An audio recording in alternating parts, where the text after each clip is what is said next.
Hey everyone, welcome. In this video, it's not about the journey. It's about the destination. Before you skip this video, stick with me for another minute or two and I'll make sense of that. You notice when people talk about their experience, they do not tell you the full story. They pick fragments of the same story from different years. And a lot of things are skipped. Those things that are boring things that they have to go through to get to a certain point, they don't talk about it. It's almost impossible to find someone fully transparent and talk about all those boring details because no one wants to listen to. Those are the things that make the story complete. If we only talk about fragments of what happened here, what I had to do here, what I had to do here to get to my destination, you missed out on a lot of things that they needed to do in order to get to a point they could afford things. And let me explain. What I mean by that is that things I had to do 3 years ago to develop contact, to develop access to cash, develop access to credit. Those years of failure where I didn't make anything, the fact that I had to go through a lot of accumulation to open myself to resources, to people, contact, to cash, those are not talked about. And you hear people saying, I started my e-commerce business and I went all in, sold my house and sold my car and put it all into the business. Hold on, but wait a minute, how did you get a house in the first place? How did you get a car in the first place? Those are not talked about. Why? There's two reasons. First, some people think that everyone has those things. Of course you have those things. You have the credit, you have the relationship with the bank. Or the second thing is that they simply don't have time to cover the entire story in the same video. And those things compound on top of each other, and over time they accumulate. You get access to people that could provide type of resource. The fact that you speak English in the first place is taken for granted. You have to develop your good communication skills to be able to negotiate with people. Those are not talked about. It feels like normal. It feels like you already should know that. And that's the problem in my view. You don't get the full context of the story. And when anyone gives you any advice, you think that that's the way they did it. But truly, it was a lot of other things before that they had to do that were boring, they were painful, and they don't make for a good story. So the truth is that you have to go through phases in your life. Phases where you are in the beginning of building your contact. Phases where you're building your trustworthiness with banks. Phases where you experience and understand the logic of a business, understand what works and what not instinctively. And then you grow later, but you think it's because you did something special. In reality, it's because you were conditioned to know what works and what not over time through those years of failure. The other thing is that people talk about being disciplined, okay? But for how long and how hard? There's phases of that too. People talk about seasons, but for how long? How long is a season? 3 months, 3 years, 10 years? In my perspective, if we are being realistic, we know it's gonna take a long time, but that's discouraging. If it takes on average 10 years to really build a good life, not only cash, sure, you might find people that have success financially even shorter than that, 3, 4, 5 years, but they might not have all the other things because it does take time to build wealth. If you're my age, it's hard for us to fathom how much is 10 years. We can look back 10 years ago and remember ourselves and all that experience that we lived in these 10 years, we can start to have a clue of what 10 years means. Over time, we start to understand reality. The reality becomes shorter, especially if you live at the same place. What I mean with that is that 3-year time frame will seem very short for you. For example, if you are doing the same job every day and you are being in the same location every day, 5 years for you, you can just remember in a glimpse and feel like it's passed like that. If you are changing location, if you are changing things, if you are going to the next chapter every 3 months or so, then you might feel more experience in that life. So it's hard to fathom how much is 10 years. Let's imagine hypothetically, there is a person that could live double the experience of another person within the same time frame, all right? So it might feel 20 years for a person because so much has happened compared with someone that doesn't have a lot going on in their life. If you're being realistic that I have to be disciplined for 10 years, then it's discouraging. And on top of that, if you already spent 10 years trying to do something and you haven't accomplished, and then try to make yourself believe that's going to take 10 more years, if it didn't happen in the previous 10 years, why would you believe that's going to happen over the next 10 years, especially that you have so much evidence in the previous 10 years that nothing worked? This is where detaching from your mind comes in. Why? Because the mind is an accumulation of all your history and all your experiences. If you stay in your mind and think about the past and think about the fact that you spent so much time trying to build your wealth and nothing has happened. You spent 3 years, 5 years, 7 years, and nothing has happened yet. It didn't work out the way you wanted to, and you might have even a loss. Those don't make the internet. For every person that's successful, there is 100 others that have tried and not get there. Those are the heroes in my perspective because they had the courage to try. And the challenge is to not stop. Even if you have so much evidence of your past that it didn't work out, and you spend 10 years of your life trying to figure out a business, and all of a sudden a lawsuit or something, and then you're out. How do you find the courage to continue for the next 10 years? Well, if you're being realistic and sit in your mind, you have so much evidence that nothing will work. That is why separating from the past, detaching from your mind, and get you to be optimistic again about the future and try again.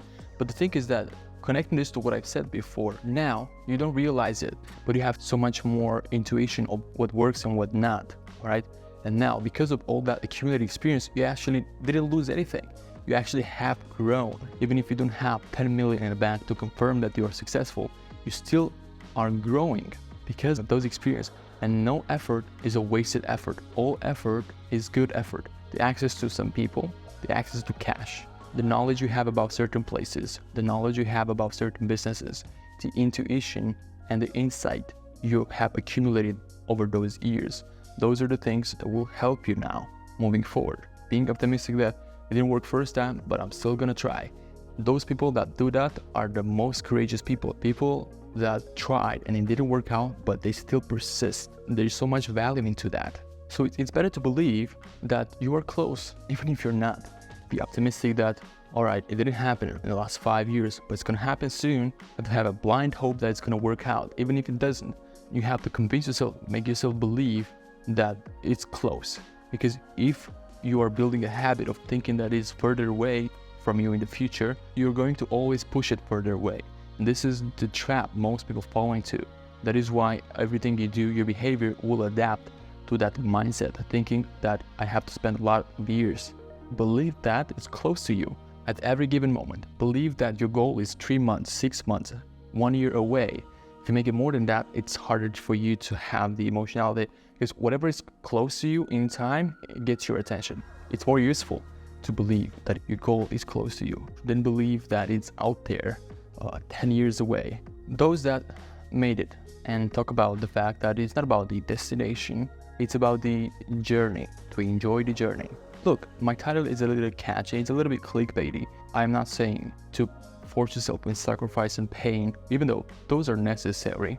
I think it's automatic that the progress you make will bring you joy. You will enjoy things. Even if you don't behave like you enjoy them. If you are moving a little bit forward every month, you are feeling that you're progressing and you get a little joy. But we cannot talk about enjoy the journey and be blissful in the journey. Everyone that will say that are people that have made it already. But if you look at them and they talk about how they have made it and how they were in the process, a lot of them were miserable. They were a little bit chaotic, not being present many times, being consistently thinking about how to get this goal, all right? And it has become a part of their life to get there. And everything they think about is the goal. So they ignore the present, they ignore what they can be grateful for so that they can get there. The power of any man is so much greater when there is one single goal to focus on. And I think if you allocate all your resources to one goal, that's the only thing you're thinking about. And because of it, you have much more chances to find ways to get there and try many things. And even if it's discouraging that you try 10 things and didn't work out, you're still pursuing. And that misery, I think, is necessary for you to understand that is about the journey. But let's not talk about that. Let's not talk about that when you don't have anything, okay? When you don't have financial freedom, you don't have the liberty to access people and spend time with people you would like to be surrounded with. And if you're not location free, meaning that you can go anywhere you want at any point in time. If you don't have any of those things, sure, you can become a monk and force yourself into a thinking that that's fine to live there, but it's painful to not afford the things you want because you know you're missing out on life. Why? The same location, the same routines makes your life look like nothing has happened and there's little experience with your life. And your entire life is about the experience you accumulate. And you can have that experience in your mind with your eyes closed. But we live in a real world. This is real. What we see around is real. behind it is all energy and frequency. Sure, we can talk about that, but because of the fact that this is real, you want to accumulate as much experience in this life as you can, and you cannot do those things. Like I said, you cannot be location free. You cannot have financial freedom to afford things that you desire and to afford things that cost money, taking care of your health, taking care of the health of the people you love. Okay, those cost money. If you don't have access to that, it's painful. So money is unreal when you have it, but it's everything when you don't have it. So in the beginning, it's not about the journey 100%. It's about getting to one destination, to one goal. And then you can talk about the journey, okay? The journey is more exciting when you have access to those things, when you can spend time with people you want in your life, when you have access to financial resources and you can purchase things you like. I'm not talking about material things. I don't believe that happiness and joy comes from those material things. But the experiences such as moving to a location, experiencing beautiful restaurants, going out traveling without having to worry that you need to be back in time for the job, those create your life. If you think about it, it's a little bit of a fear of missing out. You have a short life, same you'll never leave again. Your consciousness will be there forever, but the same you will never leave again to accumulate that experience. For most people, it's a financial goal that if you get to, everything else becomes so much more joyful. You can worry about the journey later, but first, get to one destination. It may require that you sacrifice a lot of things and leave on very little so that you can invest, you can reinvest. It may require that, and it's painful to go through sacrifice, but at the end, the reward is so much higher. Look for what's good in every experience, use that towards your advantage to get to your goal, and then we can talk about the journey. Until then, focus on the target and have the courage to endure. Take care. See ya. Bye.